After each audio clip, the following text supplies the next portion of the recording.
Today is October 23rd, 2011, and the service is coming on the internet from 380 West 1st Street, Elmira, New York, Reign of Hope Church. We're in our 28th year of ministry. We are keeping a watch on the self-named, so-called, self-appointed, self-defined conservative Christians and the role that they are intentionally playing in this next presidential election cycle. Particularly in New York State, we are beginning our 18th week of marriage equality. And make no mistake about it, not only at a national level, but at a state level, the so-called self-named, self-appointed conservatives are using a great machinery to set back some, if not all, of the rights that LGBT people have gained. Not only here in New York State, but at the national level. And so today I bring to the table more evidence of this and more websites. And we must wake our people up. If we don't, we're going to see great crying and wailing in the streets next November. This is very serious. There's huge amounts of money behind this. There's corporate money behind this. And our community is asleep and having too many wedding parties and getting drunk at receptions, not paying attention to what's going on. And it's very, very serious. How does that square up with our readings today? Simply. Our readings today absolutely are a call to take care of those who are underprivileged, to share the wealth, to work for social justice, to work for social change. Our first reading is in Exodus. Our second reading continues where we left off last week, and Paul talks about the ministry of the church, and the gospel there is absolutely no question about it. Love the Lord your God with all your heart, soul, and mind, and your neighbor as yourself. If you do not take care of your neighbor, then your religion is a false religion. So we have a serious call here that needs to counteract what is happening, and it's happening very quietly because the network of churches has been put back together. You think the Christian Coalition has disappeared? Ralph Reed is the chairperson of the Faith and Freedom Coalition. They have not disappeared. They have reorganized, and they have put together their network of churches all across the country again. And they have one purpose in mind, and it's to remove Barack Obama from office and reverse all of the social changes that the last two Congresses have tried to put together, and reverse all of the positive laws for LGBTQI persons. Lesbian, gay, bisexual, transgender, queer questioning, and intersex persons. And any straight person who in any way stands adjacent with us and supports us. So because they have married together religion and politics, beginning with the Christian Coalition in 1976 through 78, we must analyze what they're doing. This is not a matter of separation of church and state. That's off the table right now. They've put together church and state, and they've got the money backing them up to do it. If we don't do the same, we are going to be completely blindsided and wonder what happened to us while we suck our thumbs in November of 2012. So this is, again, a radical call to wake up, pay attention. I'm going to give you all the websites so you can go see it yourself. We are not making this up. And every church that cares anything about the poor, any church that cares anything about the middle class, any church that cares anything about family and what that means, any church that cares anything about labor and the current conflict that we are having and is not telling the public these things is a church that's in dereliction of duty. So, and again, we follow the Christian lectionary of readings. It's a schedule of readings. It's on a 3-year cycle. We didn't pick these readings for today.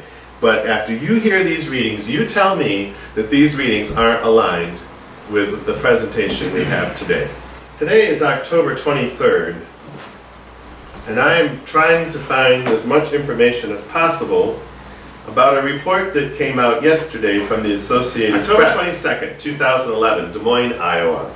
Evangelical activists, Iowa's most potent conservative voting bloc. Isn't that interesting? Evangelical activists. Now these are the very people that are constantly yelling separation of what? Church and state. Well, and so this article starts out, Evangelical activists, Iowa's most potent conservative voting bloc. Well, so where's the separation of church and state? Are sharply divided, barely 10 weeks away from the state's lead-off presidential caucuses, and are weighing a number of GOP hopefuls, competing hard to emerge as the more conservative alternative to frontrunner Mitt Romney.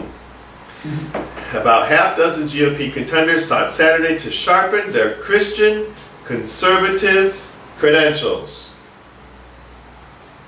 and at times allay doubts in an effort to gain any edge with this influential group before the state's January 3rd caucuses. Businessman Herman Cain sought to clarify his position on abortion. Now let's see. How much of our federal money and all of the problems that we're having in this country is being spent on abortion? Zero. Zero. But that's the number one issue at the front of this article. And I wish I knew the figure, but a couple people this week have been telling me various figures about the amount of money we spend every week on our wars. So let's see. The amount of money being spent on wars and the amount of money being spent on abortion. But that's the number one issue here. His position on abortion to about 1,000 of Iowa's most devout social conservatives. How many times are they going to say that? After suggesting this week the issue was a matter of choice. I believe abortion should be clearly stated as illegal across the country. There it is. Illegal across the country. Cain said during the Iowa Faith and Freedom Coalition's presidential forum. That's what I'm looking for.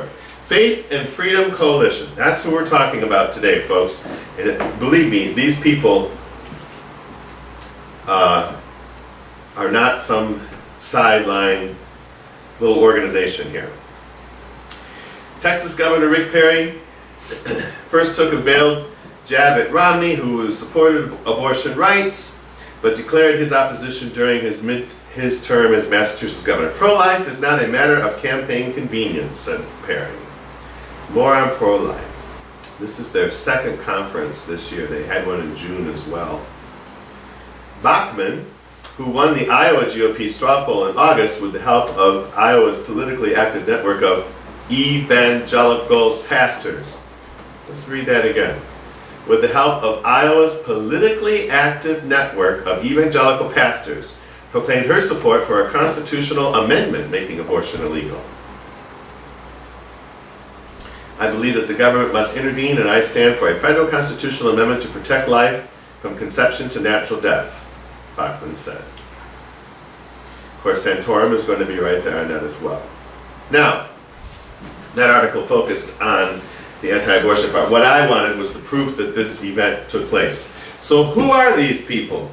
Who is the Faith and Freedom Coalition? The Faith and Freedom Coalition was founded by Ralph Reed. Where do we know Ralph Reed from? Don't you really? Seriously, you don't remember? I know the name. The Christian Coalition. And he's like disappeared for a very long time out of the political realm. He is now the founder and chairman of this Faith and Freedom Coalition. He was senior advisor to the Bush-Cheney campaign in 2000 and 2004, and the chairman of the Southeast region for both of them, and chairman of the Georgia Republican Party. Okay, this group, the Faith and Freedom Coalition, believes that the greatness of America lies not in the federal government, but in the character of our people. the simple virtues of faith and hard work, marriage, family, personal responsibility, and helping the least among us. If we lose sight of these values, America will cease to be great. Never before has it been more critical for us to speak out on these values. That is why the Faith and Freedom Coalition is committed to educating, equipping, and mobilizing people of faith and like-minded individuals to be effective citizens. Well, that's good. And my question to us is, where is our mechanism on the other side of this to do the same? To do what? To educate, equip, and mobilize people of faith. The only educating, equipping, and mobilizing people of faith that I see so far is on the so-called self-named, self-defined conservative side. And what makes them conservative? Well, they want to reverse all rights for LGBT people. They want to hold the Defense of Marriage Act in place, which is actually a law saying that no state can actually do these marriages. The Obama administration has decided not to defend that law in courts. Okay? And it's so odd to me. Well, they also want to make abortion illegal across the country, even at the federal level. But the oddest thing to me is, when it comes to economics, the kind of economics they're supporting includes no regulation. So let's not take care of the planet. Let's not take care of the water, which is in great risk right now. Let's not take care of the air. Let's not take care of the resources. And let's remove all restrictions to trade and commerce. And at first that sounds good. The North America Free Trade Agreement sounded like a good thing when it was presented to us. But what we have found out it means is, if you take your Google Maps, this is my analysis of this, take your Google Maps, go down to your house. Okay? That's you in charge of your own economic situation. Now start backing the map out, and pretty soon you're going to bypass your state. Pretty soon you're going to see the whole country. Pretty soon you're going to bypass the country and you're going to see the two continents. Okay? That's what they mean by deregulation. They do not want any kind of state or countrywide environmental protection of anything. And this is why we see transnational banks and transnational corporations, and once they've done that, then they can move our jobs anywhere they want to move them in the world. It's no longer a situation of taking care of your immediate neighbor. So once you pull everything up to that level, and you pull the economy up to that level, the only people making a profit are the people in charge of pulling it up there. And they don't care where the labor comes from. So they take the resources of the local community, transfer those resources out of the country. You work for a factory that does that. Takes the resources of local copper, modifies it into another form, and then sends it out of the country, and somebody else makes something. Right? And so this is what we mean by transnational. The odd part about this is, these churches that support this kind of policy making are often filled with the poor and the middle class.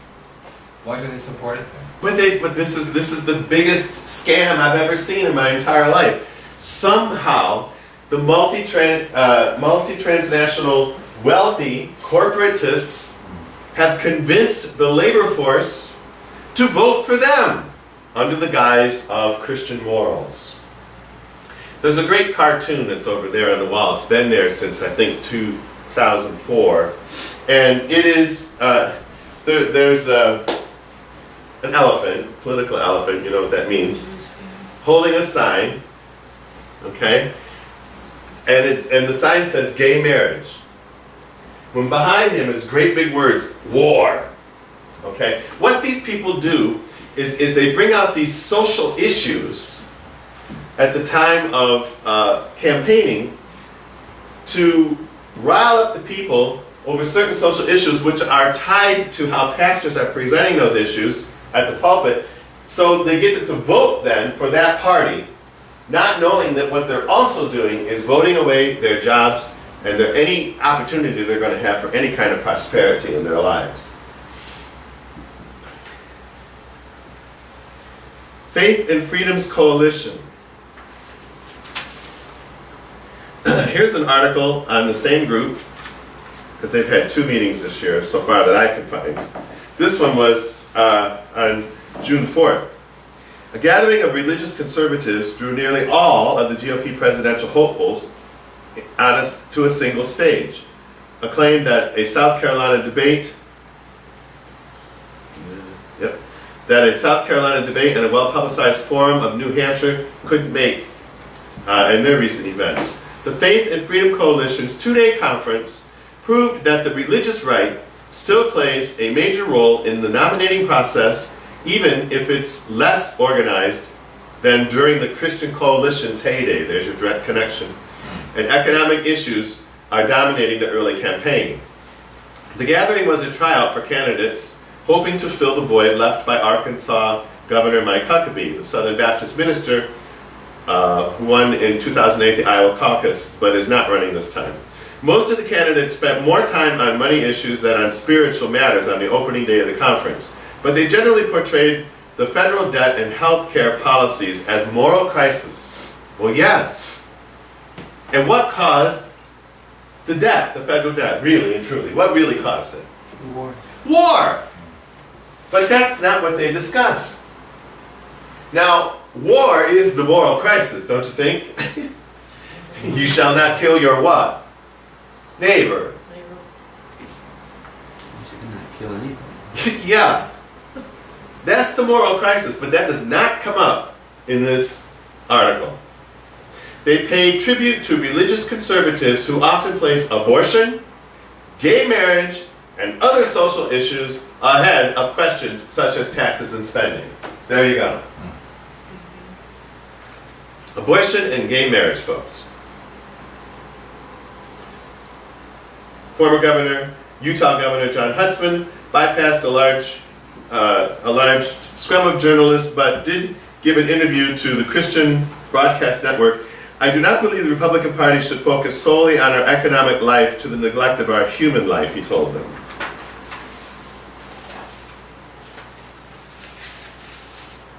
If they want to protect life from beginning to natural end, Mm-hmm. that means no more executions for crimes too?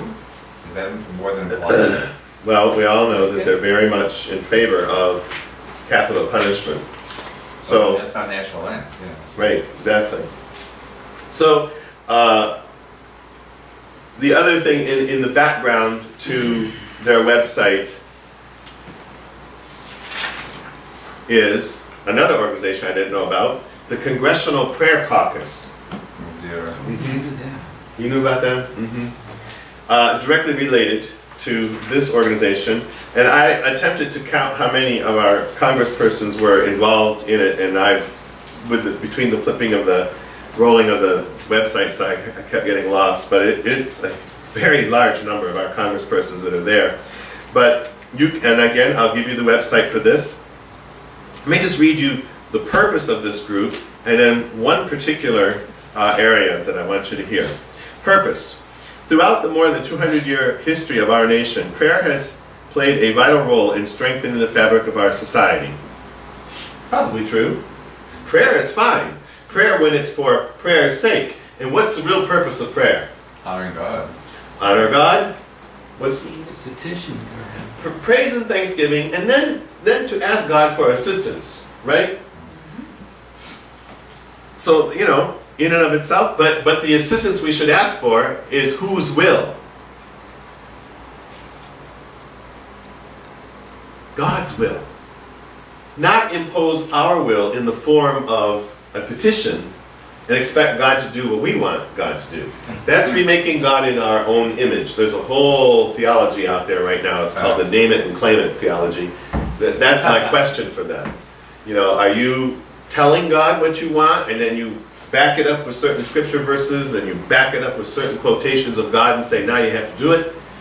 That's another sermon for another day. But prayer is an important part. We'll go with that. The purposes of the Congressional Prayer Caucus are: 1, recognize the vital role that prayer by individuals of all faiths has played in uniting us as a people and in making us more generous, more cooperative, can you hear this? And more forgiving people than we might otherwise have been. Wow. That'd be nice if they would do that. 2, collect, exchange, and disseminate information about prayer as a fundamental and enduring feature of American life. Okay?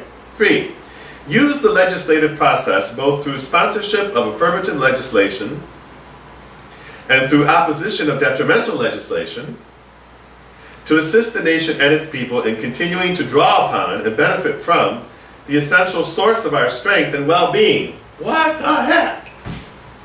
What? Do you see how open-ended that is? That could be anything. Let's listen to that again. Use the legislative process both through sponsorship of affirmative legislation and through opposition to detrimental legislation, not herein defined, Yeah, really, that's my thought. to assist the nation and its people in continuing to draw upon and benefit from the essential source of our strength and well-being. What is that? What is that? That whole sentence is grabbed to a tree. Okay. Right? See, and if this is in their bylaws for this organization, they just set themselves a totally open table to talk about anything. Very cleverly done. Mm. Members of the Congressional Prayer Caucus also work together to preserve the presence of religion, faith, and morality in the marketplace of ideas. Yes, but I would dare to say supposedly Christian. All right, now, I was going to say their identity. exactly, right? I mean, is there a place at the table for the Buddhist? Is there a place at the table for the Hindu? Is Or there the Muslim. or the Muslim? Or someone who doesn't believe in God at all. Or the atheist? Yeah. Right. I don't think so. Thank you. I doubt it, very seriously. So I'll give you this website as well.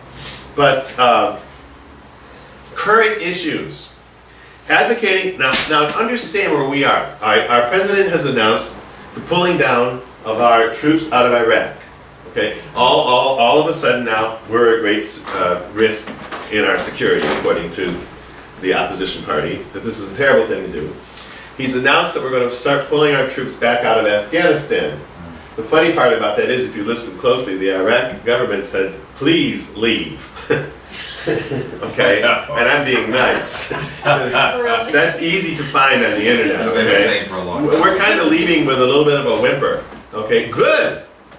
You know, because we've lost so many lives and we've injured so many others. All right. So while all of this is going on, and while we have this huge, security problems across the globe, and they're real, they're very real, the current issues for this group is advocating for the inclusion of prayer in the 10th anniversary commemoration of September 11th. Obviously that already took place. Oh, please. Working to affirm our nation's motto, "In God We Trust." They've got bills. House Congressional Resolution 13. Okay, so they're mucking up the political process with these. Next one. Fighting attempts to remove "under God" from the Pledge of Allegiance. Okay? Opposing efforts to remove a memorial cross honoring military veterans.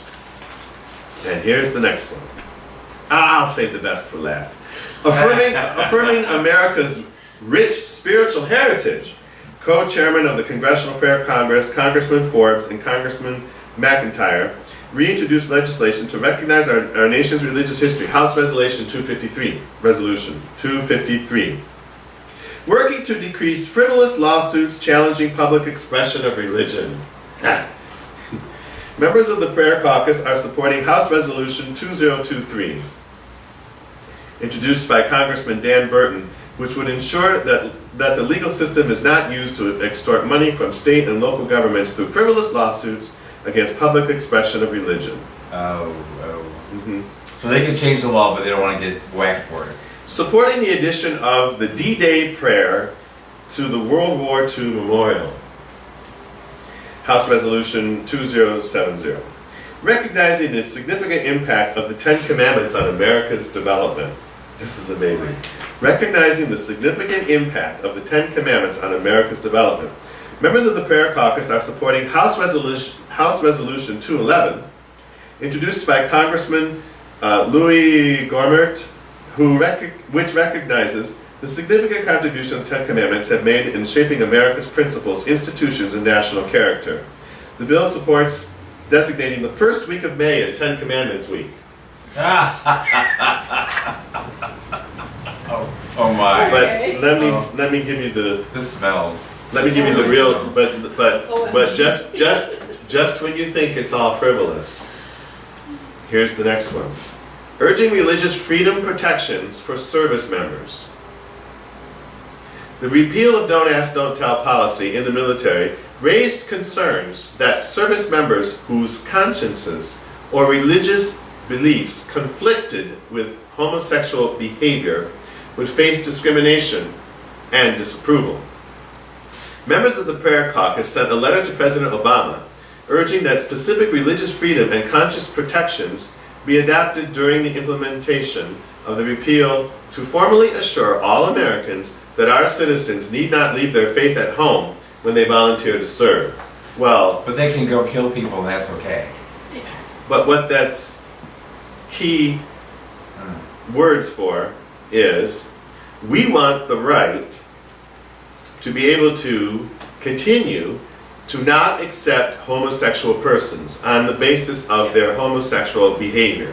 We want legalized permission to continue to discriminate against and disapprove of gay, lesbian, bisexual, transgender persons. Ladies and gentlemen,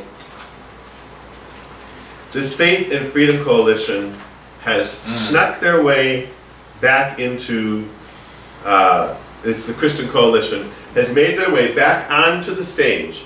And my contention this morning is this: I really believe that liberals are asleep. And I really believe that Christians are asleep. We're too hung up right now on our wedding reception parties. We're drunk on celebration. And I don't think that's a mistake. I think these people have done this on purpose because they do not want us to be aware of their work in the background. They are using a huge network of so-called evangelical churches. Now, what does evangelical really mean? What does that word actually mean? What's that word? What does the word evangelical actually mean? Evangelical? Yeah, the word itself. What's It this? means- I believe it means to reach out and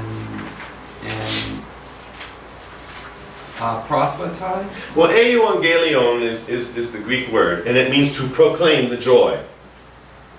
So an evangelical person is a person who's out there with the gospel. Right. To give the gospel out, to give the joy and the celebration of the gospel. Look what they've done to that word.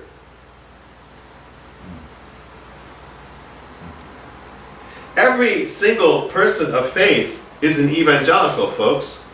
We're supposed to be out there giving. That's why, what word is it that the four evangelists are? That's the word, evangelists. They wrote the good news. This particular movement, which now calls itself evangelical, has turned the good news into bad news. And they've aligned themselves with a party of no. And so our reading this morning said, take care of the resident alien. Okay, what's the evangelical, so-called conservative Christian plan on taking care of the resident alien? You're going to take care of them. Yeah. Yeah, exactly. Put them out, Exactly. right? But did you know, I saw a report this week that actually President Obama has been quite strict in illegal immigration. He actually has deported a lot of people. Oh yeah, no, he has deported more people than most of his predecessors. Right. But then he also implemented a new executive order, was it last month, that said that they're no longer to concentrate on frivolous cases, but only to deport those who have actual legal violations in the country. In other words, if they committed a crime, Right. those are the ones to be deported, and the others are to be left alone. And that's a law that's standing. Yeah, that's based on standing law. Right. Okay. But these folks, okay, Governor Perry is under attack because he has allowed the children of illegal aliens to attend school. You know, it'll be interesting to see what happens with that because He's gonna lose. the conservatives want him to either reverse that or lose. Okay. However, Let's not get too excited, because He's the only one. because even if they set him back a little bit, and if they go ahead with Mitt Romney, there's the vice presidential slot. They could put him in there easily. Okay, then the reading this morning said, take care of the poor and the widowed and the orphan. All right. Well, what we hear from the so-called libertarians is, look, you don't have to be poor if you don't want to be. If you're in bad health, it's your own choice. If you're not educated, it's your own choice. If you don't have a job, it's because you don't want a job. So what's their policy on taking care of the widowed, the orphan, and the poor? Let them take care of themselves. If you make them suffer long enough, they'll get up and get going. Okay? Now, on the other hand, we do have to be careful with not enabling people to stay stuck in where they are. But there's a big gap between let them suffer until they finally get with it and enabling everybody, to stay where they are. There's all this in between. What programs can we put in here to help get people out of a situation? You can only be unemployed for so long before pretty soon your mental health starts to go. And when your mental health starts to go, it isn't exactly easy to keep going to interview after interview after interview and being turned down again and again and again. You have to do something to change something. But if you don't know where to go to get that help, and if we are not making any suggestion, now we have all these troops coming home. Okay, these are people who serve their country. That would be our country. They're going to be truck drivers, from what Oh, can you imagine I understand. this? See the ad? Okay, no, I didn't see the ad. So here they come.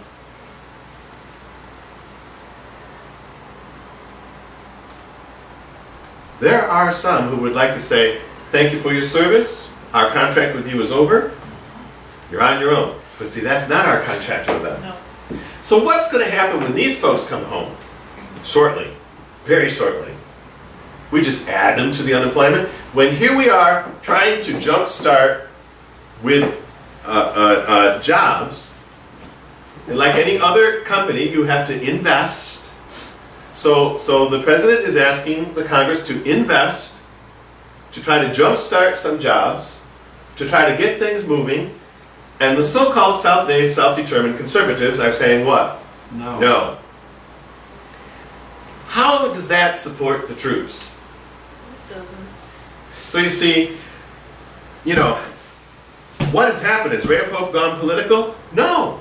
But if we ignore this group of people who took the Christian gospel and married it to this nonsensical, racist, prejudiced, homophobic, sexist, go on and on and on, isms, political system, then we are totally duped. It's our obligation to say, this is wrong. The gospel calls us to take care of our neighbor. And so, ladies and gentlemen, please, please, please get active. Please be sure you are registered to vote. And some of you in some states are going to have a harder time than ever than to register to vote. In many places the poor end up having to move from apartment to apartment over a period of 6 months to a year for various reasons.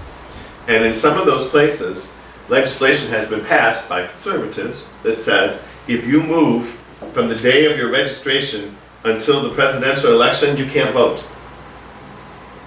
So there are millions of people who are going to show up at the polls this year and be told that they cannot vote because they moved. There are other precincts where unless you get a certain approved voter registration card, the new card, whatever that is, in those precincts, if you don't find out about that and go and get your card, and it's free, you will not be able to vote. And so the people that are being disenfranchised by this, of course, are the poor. There's racial aspects to that as well. So today's gospel reading, I really wonder how these folks can answer these things. One last thing that amazes me, the people who are being abused by this current political climate, forget sexual orientation for a minute, but the social criterion, the middle class and the poor, the lower middle class, definitely the poor. It amazes me, why do none of them ask the question, what do any one of those candidates or any one of these big names in corporation have in common with me, the poor worker in the factory? They're lining up behind millionaire and billionaires who are attached to millions and billions of dollars in corporate transnational corporations, who are throwing religion in there to blindsight them to the fact that when this is over, they're going to have nothing. It amazes me. And pastors that get behind this should be so ashamed of themselves, and most of them do it for money. Because big money comes their way in hidden ways for lining up and to make homosexuality, gay marriage, abortion, women's rights, these are all code words. And make those things the issue and do it at the pulpit and do it on a Sunday morning so that the church becomes a political machine of this so-called conservative movement. Shame on any pastor, priest, prophet, or pope. I don't care who you are. Shame. It's just absolutely horrible. But you know what? We can sit here and make all the noise we want to. The only way to affect change is to change. Every single person that hears this sermon today and is getting concerned and reads these websites for yourself, understand you and you alone can help get things on the right track, to take care of all the people in our society, people of every religion.